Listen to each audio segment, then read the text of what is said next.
अवधूत चिंतन श्री गुरुदेव दत्त श्री स्वामी समर्थ एक नवीन व्हिडिओमध्ये सर्वांचं खूप खूप मनापासून स्वागत आहे.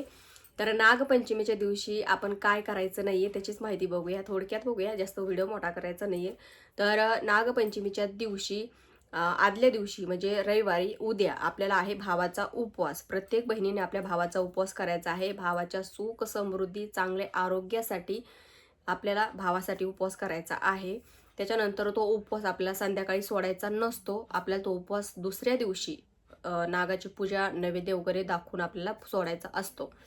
एकादशी सारखा उपवास असतो हा. त्याच्यामुळे संध्याकाळी कोणीही सोडू नका. जर तुमच्या तब्येतीची काही तक्रार असेल, तुम्हाला म्हणजे जमत नसेल उपाशी राहायला, काही मेडिसिन चालू असेल, तर तुम्ही फराळाचं खाऊ शकता. पण तुम्ही तंदुरुस्त आहात, तुम्हाला थोडासा चालतं उपाशी राहायला, तर तुम्ही न खाता पण उपवास करू शकता. म्हणजे न खाता म्हणजे त्या दिवशी साबुदाणा जमत नाही, मला असं वाटतं भगर पण जमत नाही, मग तुम्ही फ्रूट वगैरे खाऊन तुम्ही उपवास धरू शकता. शेंगदाणे पण त्या दिवशी खात नाही असं म्हणतात. आता तुमच्या भागानुसार तुम्ही विचारू शकता, तुमची आई सासू कोण असेल घरात मोठे धाटे त्यांना विचारून तुम्ही करू शकता. पण माझ्या मते शेंगदाणे, त्याच्यानंतर साबुदाणा, त्याच्यानंतर भगर ह्या गोष्टी चालत नाही, कारण आपण भात वगैरे काही करत नाही. भगर हा भातीचाच प्रकार आहे त्याच्यामुळे. तर फ्रूट वगैरे खाऊन तुम्ही उपवास करू शकता. त्याच्यानंतर दुसऱ्या दिवशी उपवास सोडायचा. आता नागपंचमी दिवशी काय काय करायचं आहे. सर्वप्रथम सकाळी लवकर उठायचं, आपलं स्वतःचं आवरून घ्यायचं, सडा रांगोळी देवपूजा वगैरे सर्व करून घ्यायचं, कारण त्या दिवशी आपल्याला आहे सोमवारचा पण उपवास दुसऱ्या दिवशी आलेला आहे, पहिला श्रावण महिन्यातला सोमवार. तर श्रावण महिन्याच्या सोमवारी आपण रुद्र करतो, रुद्राभिषेक वगैरे करत असतो. तर तो सकाळीच करून घ्यायचा. जेव्हा तुम्ही देवपूजा करता त्या दिवशी सकाळी, त्याच्यामुळेच म्हणाले थोडं सकाळी लवकर उठायचं. आता बऱ्याच महिला म्हणतात की केस धुवावे का, कारण काय होतं ना, त्या दिवशी सोमवार आलेला आहे, नागपंचमी पण आहे, मग केस धुतले तर चालतेत का. ते बघा, सहसा सोमवारच्या दिवशी आपण केस धुत नाही. म्हणजे असं म्हणतात की आपल्या एखाद्या बहिणीच्या पाठीवर जर भाऊ असेल, म्हणजे एखाद्या बहिणीच्या पाठीवर भाऊ असेल, तर तिनं केस धुवू नये, आणि मोठा भाऊ जर असेल तर केस धुवायला चालतात, असं पण परंपरा आहे. तर बघा, तुम्हाला तुमच्यानुसार तुम्हाला जर काय वाटत असेल तर तुम्ही नाही धुतले तरी चालतात, किंवा विचारून तुम्ही घरातल्या मोठे त्यांना विचारून तुम्ही करू शकता. तर मला तरी असं वाटतं केस धुवू नये सोमवारी, सहसा केस धुतच नाहीत. त्याच्यानंतर बऱ्याचशा वेळेस असं होतं की आता पिरियड्स आलेले राहतात, तर मग चौथा असतो, कोणाचा पाचवा असतो, मग तेव्हा केस धुतले चालतात का. तर बघा, जर तुम्हाला धुवायचे असतील तर तुम्ही सूर्य म्हणजे सकाळी 4 एक वाजता, म्हणजे सूर्य उगवायच्या अगोदर केस धुवू शकता तुम्ही. नंतर विचरायचे नाही. बऱ्याच जणी बायका केस विचरत पण नाही, कारण काय होतं ना की त्या दिवशी काही नियम आहे ते तुम्हाला पाळावेच लागतात, आणि ते पाळायचेच असतात. तर त्याच्यानंतर आपलं स्वतःचं आवरायचं, देवपूजा वगैरे करून घ्यायची. त्याच्यानंतर नागाची पूजा, आता तुम्ही अगोदर तुमचा सुद्धा सर्व रुद्र वगैरे करून घ्यायचा. त्याच्यानंतर महादेवांची पूजा, बेलपत्र, आरती सर्व करून घ्यायचं. त्याच्यानंतर मग नागाची पूजा मांडायची. आता नाग तुम्ही भिंतीवर काढू शकता, एखाद्या पेजवर काढू शकता कोऱ्या, त्याच्यानंतर रांगोळी म्हणून काढू शकता, रांगोळीने पण, किंवा तांदळाने पण काढू शकता. नागोबा याची पूजा करायची. 5-7 असे विषम संकेत काढायचे आणि त्यांची पूजा करायची. आता पूजा कशी करायची की पाटावर नागोबा काढायचे, त्याच्यानंतर त्यांना दूध, फुटाणे, गूळ आणि ज्वारीच्या लाह्या याचा नैवेद्य म्हणून त्यांना प्रसाद दाखवायचा. दिवा अगरबत्ती लावून घ्यायची. अगोदर नागोबांना हळदी, कुंकू, अक्षदा, फूल लावायचं. त्याच्यानंतर धूपदीप दाखवायची. त्याच्यानंतर नैवेद्य दाखवायचा. आरती येत असेल तर आरती करा, किंवा कापरांनी सवळलं तरी चालतं. आता ही झाली नागाची पूजा. त्याच्यानंतर काय करायचं आहे, तुम्हाला स्वयंपाक करायचा. आता स्वयंपाक करते वेळेस बऱ्याचशा गोष्टी असतात, आपल्याकडून चुका होतातच, नॉर्मल आहे ते, कारण रोजचं आपलं राहतच ते. कारण काही भाजी जर करायची म्हणले का आपण चाकू घेतो, विळी घेतो, चिरत राहतो. तर त्या दिवशी चिरायचं नसतं, ही चूक तुम्हाला करायचीच नाहीये, चिरायचं नाहीये त्या दिवशी. त्याच्यानंतर आपण तवा गॅसवर, चुलीवर तवा पण ठेवत नाही. तळेव पदार्थ त्या दिवशी अजिबात करायचे नाहीयेत. त्याच्यानंतर आता तवा जर आपण नाही ठेवला तर आपल्याला पोळी कशी करायची.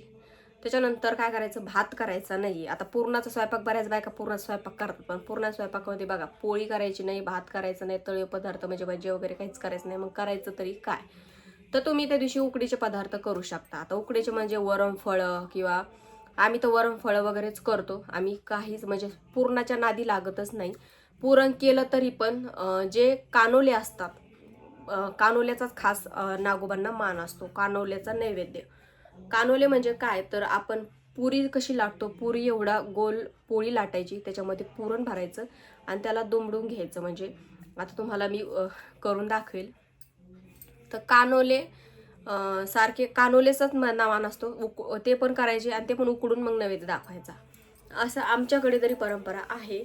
पण तुमच्याकडे बघा कशी आहे ते. पण माझं तरी मत हे तुम्ही गोष्टी करू नका, कारण हे सहसा करतच नाहीत. त्याच्यानंतर झाड तोडू नये. जर झाड तोडू नये किंवा शेतकऱ्यानं शेतीत काम करायचं नसतं, म्हणजे काय होतं ना की आपल्या शेतीमधले उंदरं वगैरे साप खात असतो. म्हणजे आपल्या शेतीचे एक प्रकारे तो संरक्षणच करत असतो, पिकांना वाचवत असतो. जर आपण काही शेतीमध्ये समजा काही नांगरणी वगैरे काही धरली किंवा आवतू वगैरे काही धरलं, तर साप एखाद्या समजा माती खाली कुठे पण असू शकतो. म्हणजे जीवित हानी त्या दिवशी आपल्याला कोणाचीच करायची नाही. साप नाही, दुसऱ्या पण प्राण्यांची कोणाची करायची नाही. त्याच्यामुळे शेतकऱ्याने सुद्धा शेतीत काम करू नये. बऱ्याच शेतकऱ्यांना माहिती पण आहे, त्याच्यामुळे ते करत पण नाहीये. म्हणजे शेतकऱ्यांना जुन्या परंपरा सगळ्या त्यांना माहिती असतात, त्याच्यामुळे ते वेळेवर ज्या त्या दिवशी ते फॉलो करत असतात. फक्त आपणच काय असतं ना की आपल्याला वाटतं काय व्हायले, काय होत नाही एका दिवसानं, पण त्याचाच परिणाम मग पुढे भोगावा लागतो आपल्याला. असं होतं. नाही करायच्या. तर बघा त्या दिवशी जो आसपास कुठे महादेवांचं मंदिर असेल, तर महादेवांच्या मंदिरात जाऊन तुम्हाला महादेवांची पूजा करायची. पण काय होतं ना की आपल्याला सगळ्यांनाच असं वाटतं महादेवाच्या मंदिरात जावं, पण महादेवांच्या मंदिरात म्हणजे कसं होतं की खूप गर्दी असते, गोंधळ असतो. म्हणजे आपल्याला व्यवस्थित शांततेनं पूजा करतात नाही, म्हणून आपण आपल्या घरच्या पिंडीवर पूजा करायची शांततेत व्यवस्थित. तर तुम्हाला जर जायचं असेल, तुम्ही एक तांब्या पाणी घेऊन जाऊ शकता. महादेवांच्या पिंडीवर अर्पण करायचं. तितकं जरी केलं तरी चालतं. म्हणजे असं आपल्याला वाटतं की नाही मी काहीतरी केलंय म्हणून असं वाटतं. त्याच्यानंतर काय करायचं आहे तुम्हाला, तर बघा आपण त्या दिवशी नागदेवत्या म्हणजे काय, नागपंचमी आपण काय साजरी करतो. तर एक शेतकरी होता, त्याच्या त्याच्या शेतामध्ये एक वारूळ होतं आणि त्या वारूळ त्यानं पाडलं. म्हणजे त्याची पिल्लं मारण्यात आले नागिनीचे. मग नागिनीने त्याला श्राप दिला. श्राप दिला म्हणजे ती घरी आली त्याच्या, आणि त्याच्या मुलांना वगैरे डंख दिला तिनं. मग त्याचे ते कुटुंबामधले सगळेच वारले. फक्त त्याच्यातली एक मुलगी आहे ती जिवंत राहिली होती. मग तिनं काय केलं, नागपंचमीच्या दिवशी नागाची प्रतिमा काढली, त्याची पूजा केली आणि नंतर ती नागिन त्या मुलीवर प्रसन्न झाली. म्हणजे तिला तिची दया आली, म्हणून तिनं मग म्हणजे तिनं भावाप्रमाणे नागोबांना तिनं भाऊ मानलं आणि भाऊ म्हणून तिनं त्याची पूजा केली होती. म्हणून नागिन तिच्यावर प्रसन्न झाली आणि मग तिनं तिला आशीर्वाद दिला. अशी ही नागपंचमीची कहाणी आहे. म्हणजे तेव्हापासून ही नागपंचमी साजरी करतात आणि नागोबाची पूजा करत असतात. त्याच्यामुळे आपल्याला एकदम सात्विकपणे पूर्ण श्रद्धेनं नागोबाची पूजा करायची. पण पूजा करते वेळेस चुका करायच्या नाही आहेत. म्हणजे काय होतं बघा, आपण सगळं करतो, थोड्या गोष्टीवरून आपली चुका होत्यात. म्हणजे आणि मग काय होतं ना की त्याचा परिणाम आपल्याला जास्त भोगावा लागतो नंतरच्याला. त्याच्यामुळे हे होऊ नये. जे काही केलं ते मनोभावे करायचं आणि जितकं केलं तितक्याचं फळ आपल्याला व्यवस्थित मिळावं याचा पण प्रयत्न आपण करायचा असतो. म्हणून मग ह्या चुका तुम्ही करू नका. तर आय होप तुम्हाला समजलं असेल. तर आजच्या व्हिडिओमध्ये इतकंच. व्हिडिओ आवडल्यास व्हिडिओ लाईक करा, शेअर करा, चॅनलला सबस्क्राईब करायला विसरू नका. झालेली सेवा श्री स्वामी समर्थ महाराजांच्या चरणी परमपूज्य गुरु माऊलींच्या चरणी रुजू करते. श्री स्वामी समर्थ.